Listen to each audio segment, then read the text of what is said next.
수사 지휘권이 발동된 윤석열 총장의 가족과 측근 관련 사건은 기존 수사가 지지부진하고 수사 과정이나 결과가 석연치 않아서입니다.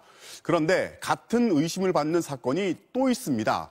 바로 윤 총장의 장모한테 거액을 대출해주고 부인의 전시회를 후원해온 한 저축은행 수사에도 의심스러운 대목이 많습니다.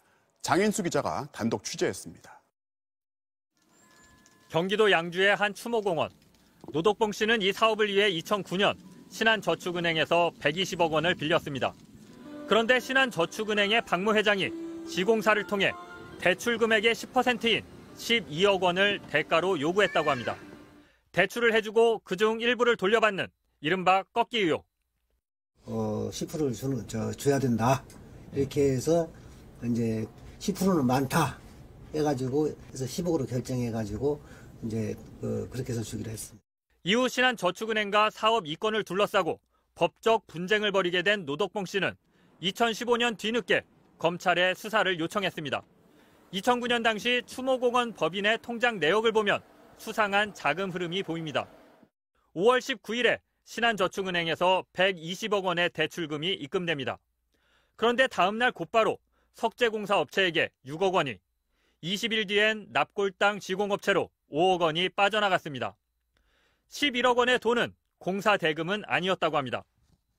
돈이 다시 시공사인 정은건설로 건너간 뒤 신한저축은행으로 전달됐다는 주장. 5억 받은 거 아닙니까? 신한테 가가지고 전달했다고는 들었어요. 당시 복잡한 자금 흐름의 한가운데 있던 납골당 시공업체 대표의 진술도 의혹을 뒷받침합니다. 이 대표가 이제 계약을 조건으로 저한테 이제 통장을 하나 좀 만들 수 있겠느냐 그래서 네 만들어 드리겠습니다. 그래서 만들어 주고 나중에 이제 저희가 통장을 우연치 않게 이제 확인하게 됐는데 거기에 이제 5억 중에 4억을 인출한 거를 확인했죠. 저 수표로 인출한 거예요. 차명 계좌를 통한 불법 비자금 조성 의혹.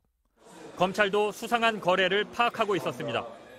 검찰에서 의정부 지청이라면서 전화가 왔었어요. 제가 만들어준 사실이 있다. 그것만 확인하고 추후에 추가 조사는 없었습니다.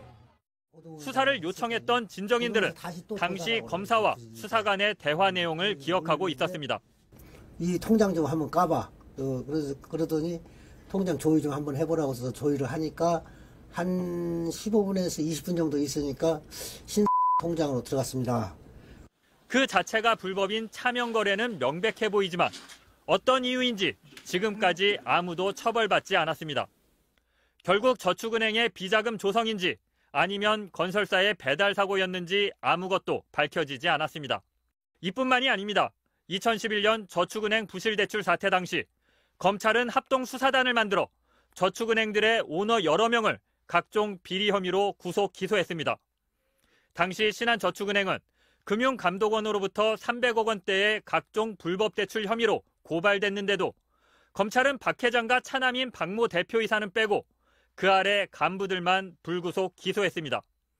신한저축은행은 윤석열 검찰총장의 장모 최모 씨와 특별한 관계를 유지해왔습니다.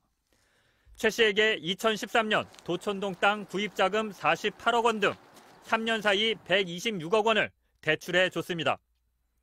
2013년엔 최 씨 측이 신한저축은행에 300억 원대의 예금이 있다는 가짜 잔고증명서를 만들었지만 피해자라 할 수 있는 은행 측은 지금까지 최 씨에게 법적 책임을 묻지 않았습니다.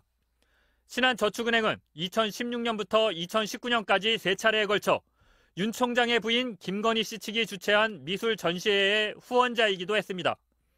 2016년도 불법 대출 의혹 사건의 담당 검사는 해외 체류 중이어서 연락이 닿지 않았고 대검은 수사 재판이 진행 중인 사건에 대한 답변과 인터뷰는 부적절하다고 밝혔습니다.